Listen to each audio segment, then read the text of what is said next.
gets bigger. Okay, folks, another Podbite from Perth with the Urban Broadcast Collective's Tony Matthews and me, Maginn.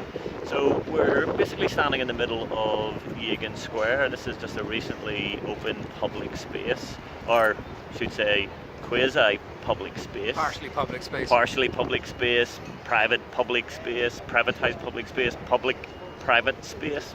Something weird like that anyhow. But a very active space. But a very active. And this is another one of the major connectors which links Northbridge with Perth. So behind us here, over our shoulder here, is the CBD again basically. So that's heading south and we're looking north. So we're just going to give you a quick 180-degree view of things so you can get an appreciation of what things are like here in Yagan Square. So we're going to go westwards basically as we kind of turn around.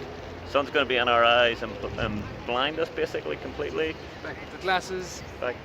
So you'll see basically it's a nice kind of big open public space, mainly concretey and open and hard surface. Yeah, that's not going to be great in the summer. This is going to be a real urban heat island in the summer, and there's not a lot of greenery around here, and there's no water features, so not a lot to take the urban heat island effect away, which is not great in a place like Perth where you get 40-degree days. Yeah, but given that it's only opened, I would imagine there's probably still some more interventions to come. Shading is going to be a big issue, I think, though, so whether that they use artificial shading or have some more natural shading interventions will be kind of really interesting to see. I get the feeling there'll be no shading, I gotta be honest with you. Okay, cool. Well, one of the most interesting things here about Yagan Square is the big digital display screen. So if we kind of slowly rotate again for you, if we're lucky.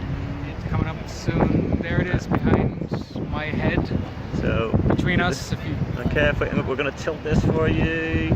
So that is not a third member of the podcast collective. Hang on, it's a kind of big digital screen, and this is quite an iconic kind of digital example of, I suppose, tactical urbanism, basically here in Yagan Square.